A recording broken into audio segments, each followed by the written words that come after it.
So I went out with a friend today to grab coffee. He's a phenomenal guitar player.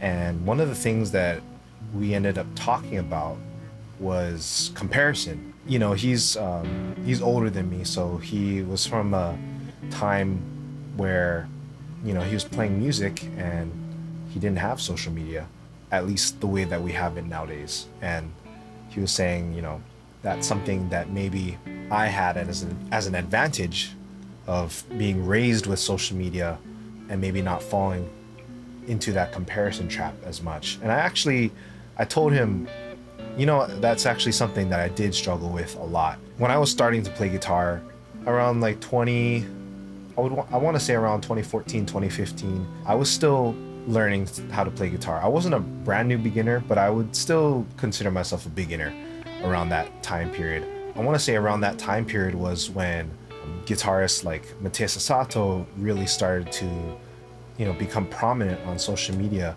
I believe around that time Instagram, you know, first allowed video on their platform, and I think it was maybe limited to like 20 or 30 seconds around then. And that was the birth of social media for musicians as we know it now. But I remember even just seeing musicians in my local scene, you know, posting videos of themselves playing on social media. And back then, man, I was, in my opinion, I was so junk. Like, I didn't know all my pentatonic scales. I could only really solo in a few positions on the neck.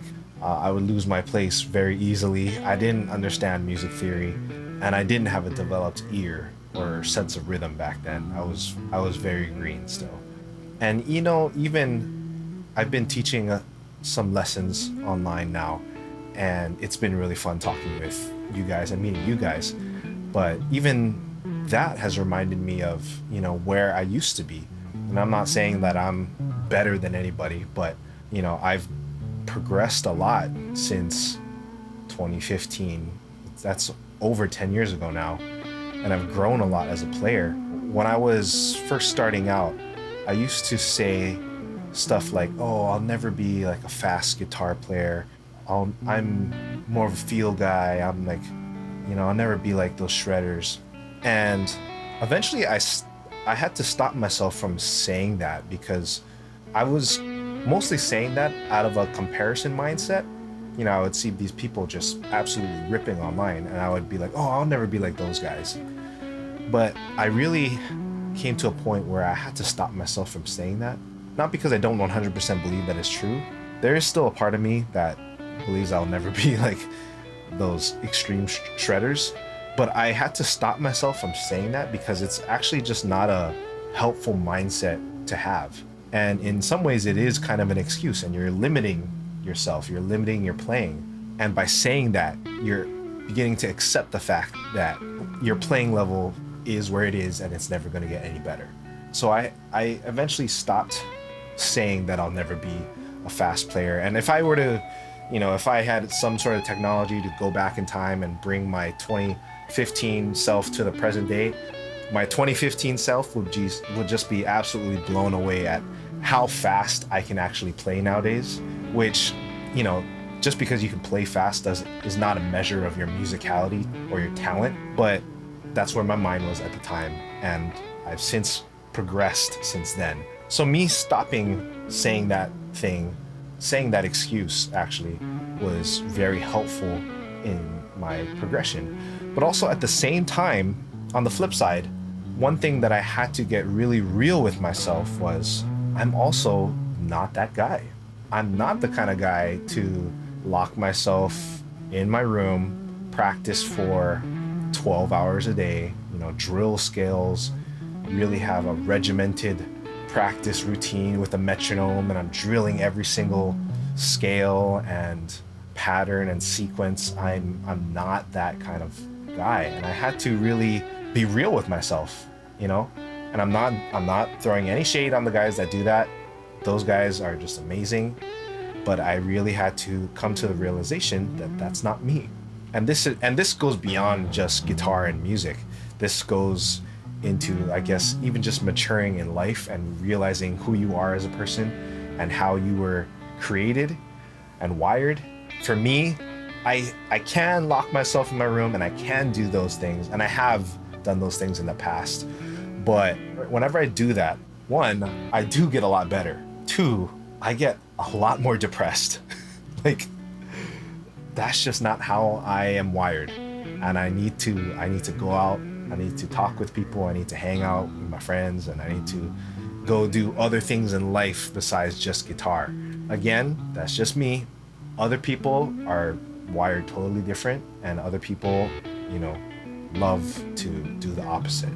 But that's where I really had to get real with myself, because once I stopped saying that excuse of, oh, I'm not going to be a fast guitar player, I'll never be a shredder, I almost went the opposite, and I maybe, you know, shut myself off too much from the world, and, you know, I was trying to become this shredder, and then I realized, you know, that's also not me, and I had to kind of find this middle ground of where I wanted to be and who I actually am as a person. But one thing that I realized is music is a lifelong journey. I remember when I was in high school, and it was the day I heard that B.B. King passed away. Correct me if I'm wrong on this, but this is just my memory. I remember, you know, seeing him being on tour and still playing, and he was like 80 something. I don't think he passed away while he was on tour. I might be wrong, but you know, that was really eye-opening to me. Of course, I was very sad because B.B. King is an amazing guitar player, but it was very eye-opening to me because I realized, you know, music is this lifelong journey. Like, it's not like sports where, you know, you have your golden years and then after you kind of have to switch into doing something else. It's like, no, music, you can keep going and you can keep getting better as you get older. You know, it's something that stays with you your whole life. Of course, there's a physicality aspect of it. Like when you're older, I'm sure maybe your hands or your joints won't work as fast as they used to when you were young, but you'll still get the sense of progression. And that's kind of where I remember myself landing, was in the middle, being real with who I am and being okay with the pace of my progression, and also realizing that the journey is long. You have your whole life ahead of you to enjoy music. You know, I kept with it, and 10 years later, here I still am playing music. I don't practice as regimented as I used to. Sometimes I go into weeks where I'm playing a lot of guitar. Sometimes I go weeks without playing guitar, you know. But over the course of this last decade, I've gotten a lot better. And I would like to leave you guys with that. I want to leave you guys with that encouragement.